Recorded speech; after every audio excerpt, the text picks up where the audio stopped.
आज की वीडियो में हम बीएनएस के सेक्शन 2 के बारे में विस्तार से समझेंगे। बीएनएस का सेक्शन 2 पूरे कानून की सबसे बुनियादी सेक्शन है।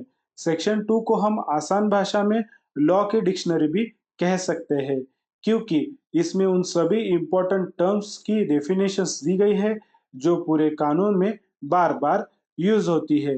बीएनएस की सेक्शन 2 में टोटल 55 सबसेक्शंस है, जो अल्फाबेटिकल ऑर्डर में अरेंज्ड है।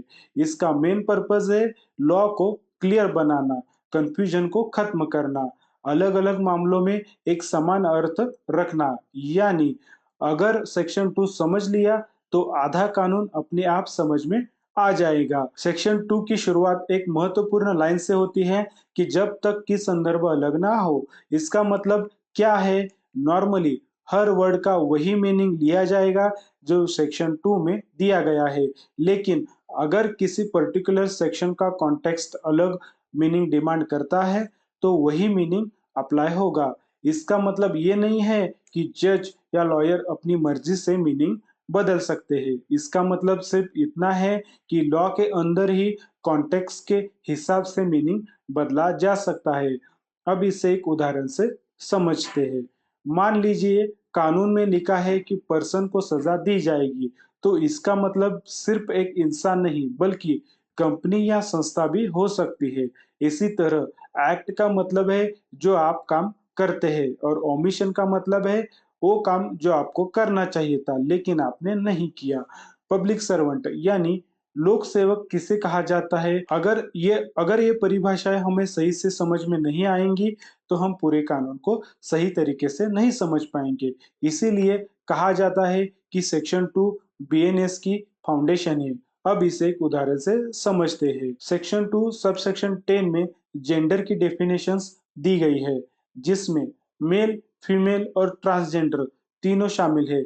जहां भी ही या हिज लिखा होगा उसका मतलब तीनों से होगा, लेकिन सेक्शन 64 रेप में ही का मतलब सिर्फ मेल ही होगा, क्योंकि वह कॉन्टेक्स्ट अलग है। पुराने आईपीसी में डेफिनेशंस अलग-अलग सेक्शंस में बिखरी हुई थी, लेकिन बीएनएस में सब डेफिनेशंस एक ही जगह सेक्शन 2 में दी गई है। इससे लॉ ज्यादा स्ट्रक्चर्ड और इजी टू अंडरस्टैंड हो गया है।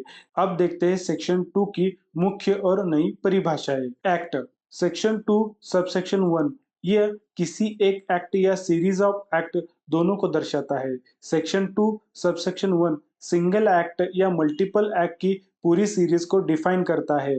एग्जाम्पल, अगर कोई व्यक्ति बैंक का धोखाधड़ी करता है जिसमें फेक अकाउंट बनाना, डॉक्यूमेंट्स बनाना और पैसे निकालना, ये सब मिलकर एक ही एक्ट माने जाएंगे। सेक्शन 2 सबसेक्शन 2 एनिमल यानी ह्यूमन के अलावा कोई भी लिविंग बीइंग उसे एनिमल कहा जाएगा। अब देखते हैं सेक्शन 2 सबसेक्शन 3। इसके अनुसार 18 वर्ष से कम उम्र का कोई भी व्यक्ति बच्चा माना जाएगा। 17 साल का लड़का अपराध करता है तो उसे चाइल्ड ही माना जाएगा। पूरे कानून में नाबालिग या शिशु जैसे भ्रमित शब्दों को हटाकर बच्चा शब्द को ही एक समान रूप से लागू किया गया है। अब देखते हैं सेक्शन 2 सबसेक्शन 4 जो जुडिशियल फंक्शंस परफॉर्म करता है या अकेले न्यायाधीश या बॉडी ऑफ जजेस को न्यायालय कहा जाता है। इसके बाद आता है सेक्शन 2 सबसेक्शन 5 किसी एक चीज को दूसरी चीज के समान इस इरादे से बनाना कि धोखा दिया जा सके।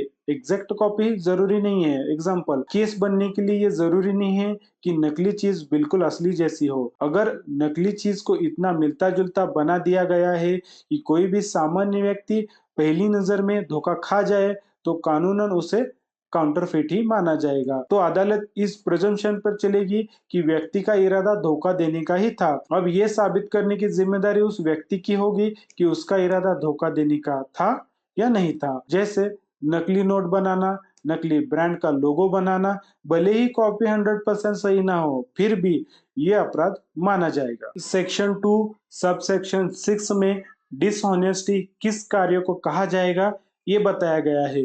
किसी कार्य को इस इरादे से करना जिससे एक व्यक्ति को गलत तरीके से लाभ हो या दूसरे व्यक्ति को गलत नुकसान हो। जैसे किसी का मोबाइल चुरा लेना और सस्ते दामों पर किसी को बेच देना। सेक्शन 2 सबसेक्शन 8 में ये बताया गया है कि डॉक्यूमेंट किसे कहा जाएगा। इसमें कागज़ी दस्तावेज़ों के साथ-साथ अब सभी प्रकार के इलेक्ट्रॉनिक और डिजिटल रिकॉर्ड को भी शामिल किया गया है। कागज़ पर लिखा contract, WhatsApp chat, email in तीनों को डॉक्यूमेंट माने जाएँगे। सेक्शन 2 सबसेक्शन 10 में पहली बार इस परिभाषा में पुरुष और महिला के साथ ट्रांसजेंडर को शामिल किया गया है। सेक्शन 2 सबसेक्शन 11 में उचित सावधानी और ध्यान के साथ किया गया कार्य इन गुड फेथ माना जाएगा। सेक्शन 2 सबसेक्शन 14 में इंजरी के बारे में बताया गया है। किसी व्यक्ति के शरीर, मन, प्रतिष्ठा के या संपत्ति को अवैध रूप से पहुंचाई गई कोई भी हानि हो, उसे इंजरी माना जाएगा। सेक्शन 2 सबसेक्शन 15 में इल्लीगल किसे कहा जाएगा, ये बताया गया है।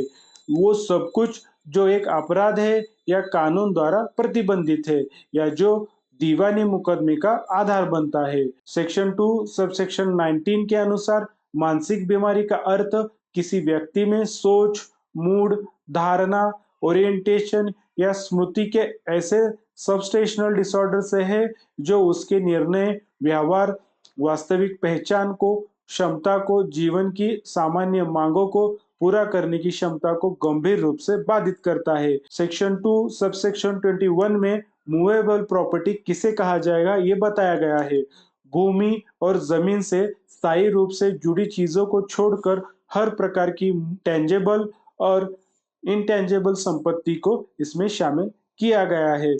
बीएनएस की सेक्शन 2 सबसेक्शन 26 के अनुसार व्यक्ति की परिभाषा में केवल जीवित इंसान ही नहीं, बल्कि कोई भी कंपनी, संघ या व्यक्तियों का निकाय शामिल है, भले ही वो कानूनी रूप से पंजीकृत ना हो। सेक्शन 2 सबसेक्शन 28 में लोक सेवक किसे कहा जाएगा, ये बताया गया है।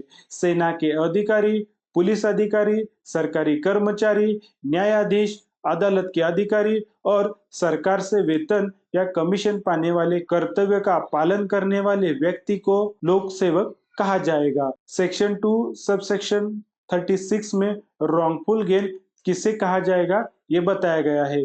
गैर कानूनी तरीकों द्वारा ऐसी संपत्ति का लाभ प्राप्त करना जिस पर प्राप्तकर्ता व्यक्ति का कानूनी रूप से कोई अधिकार ना हो। सेक्शन 2 सबसेक्शन 37 में रॉन्गफुल लॉस किसे कहा जाएगा, ये बताया गया है। गैर कानूनी तरीकों से या साधनों द्वारा ऐसी संपत्ति का नुकसान होना जिस संपत्ति पर हकदार व्यक्ति कानूनी रूप से वो नुकसान उठाने वाला हो। सेक्शन 2 सबसेक्शन 36 में सदोष अभिलाभ प्राप्त करना और सदोष हानि उठाना किसे कहते हैं, ये बताया गया है। जब कोई व्यक्ति अवैध रूप से संपत्ति अपने पास रखता है या अवैध तरीके से संपत्ति का अर्जन करता है, तो उसे सदोष अभिलाभ प्राप्त करना कहते हैं। इसके विपरीत जब किसी व्यक्ति को संपत्ति से गैर कानूनी तरीके से दूर रखा जाता है या वंचित किया जाता है, तो उसे सदोष हानि उठाना माना जाता है।